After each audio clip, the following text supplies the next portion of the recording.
আসসালামু আলাইকুম। আজকে আমি আপনাদেরকে কোয়েল পাখি পালনের কয়েকটি পদ্ধতি বলবো, যেটা জানা থাকলে আপনাদের কোয়েল পাখি পালনে সুবিধা হবে। প্রথমেই বলি কোয়েল পাখির খাদ্যাভ্যাসের কথা। কোয়েল পাখির খাদ্যাভ্যাস সব থেকে আলাদা, আর আপনার খাদ্যাভ্যাস যদি জানা না থাকে আপনার কোয়েল পাখির ওজন কমে যাবে। আর আপনি যদি কোয়েল পাখির ডিমের জন্য লালন পালন করে থাকেন তাহলে এটা আরও বেশি ঝুঁকিপূর্ণ হবে, আপনার কোয়েল পাখি ডিম পারবে না। যদি খাদ্যাভ্যাস ঠিক না থাকে আপনার কোয়েল পাখির ওজন কমে যাবে।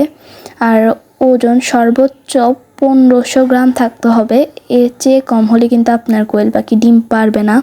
আপনি সবসময় কোয়েল পাখির ওজনটা মেপে দেখবেন, যদি 1500 গ্রাম হয় তাহলে সেটা 45 দিনের মধ্যে বা 60 দিনের মধ্যে ডিম পারবে, না হলে এটা পারবে না ডিম। আপনি কোয়েল পাখিকে যে খাবারটা খাওয়াতে পারেন ওটার নাম আমি বলতেছি। কোয়েল পাখির খাবারে একটা আলাদা খাবার আছে, এটা অনেক ধরনের হতে পারে, তবে সব থেকে যে ভালো খাবার ওটা হচ্ছে নারিশ কোয়েল লেয়ার ফিড। এই খাবারটা খাওয়াতে পারেন, তাহলে আপনার কোয়েল পাখির ওজন বাড়বে। আপনারা কোয়েল পাখিকে শুকনো খাবার দেওয়ার চেষ্টা করবেন, কারণ কোয়েল পাখি হচ্ছে খাবারে পানি মেশানো থাকলে বা ভেজা খাবার পছন্দ করে না। কোয়েল পাখি শুকনো খাবার বলতে আপনারা দিতে পারেন হচ্ছে ভুট্টার গুঁড়া। বেশি গুঁড়া হলেও খেতে পারবে না, একটু দানাদার। আবার বেশি বড় হলেও দানাগুলো ওরা কিন্তু খেতে পারে না। আপনারা কোয়েল পাখির খাবারের তালিকাটাকে একটু 3 ভাগে ভাগ করে নেবেন, কারণ কোয়েল পাখি বেশি খেলেও সমস্যা আবার কম খেলেও সমস্যা। এ কারণে আপনারা যে পরিমাণ দিতে পারেন ওটা আমি বলতেছি। সকালে আপনারা 7 গ্রামের মতো ভুট্টার গুঁড়া বা চাল দিতে পারেন। এরপরে হচ্ছে দুপুরবেলা যেটা সব থেকে প্রয়োজনীয়, ওটা 8 গ্রাম বা 9 গ্রাম দিতে পারেন হচ্ছে চালের গুঁড়া বা ভুট্টার গুঁড়া। এরপরে রাতে আপনারা একদম অল্প দেবেন, 5 গ্রামের মতো দেবেন, কারণ রাতে ওরা বেশি খেতে পারে না বা খায় না।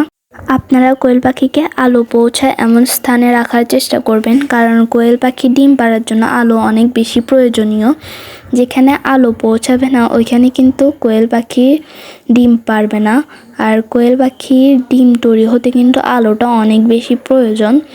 আপনারা এমন একটা স্থানে রাখবেন যেখানে রাত 10টা পর্যন্ত আলো পৌঁছায়, বা আপনারা কোয়েল পাখির যে খাঁচা ওখানে একটা লাইটের সিস্টেম করে দিতে পারেন।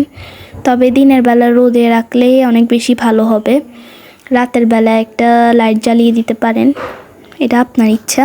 তবে 10টা পর্যন্ত আলো থাকে এমন একটা স্থানে আপনারা রাখলেই বেশি ভালো, তাহলে আর ঝামেলা হবে না।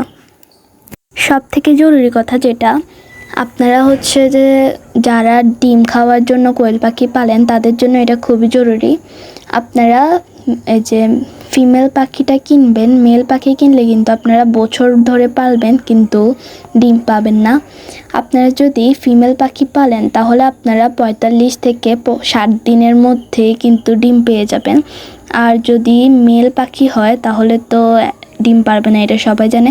এটা আপনারা দোকানদারকে জিজ্ঞেস করে নেবেন কোনটা মেল কোনটা ফিমেল। আপনারা যদি একসাথে অনেকগুলো কোয়েল পাখি পালন করেন তাহলে এগুলোকে একটা খাঁচার মধ্যে রাখবেন না, কারণ আমি বলতেছি আমার এই যে খাঁচাটা দেখতেছেন এটার মধ্যে একসাথে 20টা পালন করা যাবে, তবে আমি পালবো না এভাবে।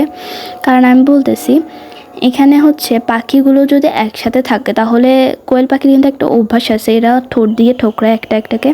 তো এভাবে যদি ঠোকরায় তাহলে এটার মাথার মধ্যে কিন্তু জখম হয়ে যায় আর পাখিগুলো কিন্তু অসুস্থ হয়ে যাবে।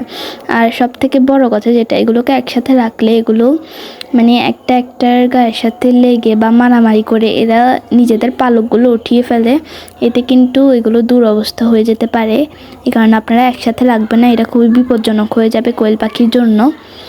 আর কোয়েল পাখি একসাথে থাকলে হচ্ছে এরা খাবার খেতে পারে না, একটার খাবার নিয়ে করে আর ঠুকরিয়ে এই যে জখম করে ফেলে। আমি নতুন কোয়েল পাখি পালতেছি তো তাই এখনও কোনো কিছু ঠিক করতে পারিনি।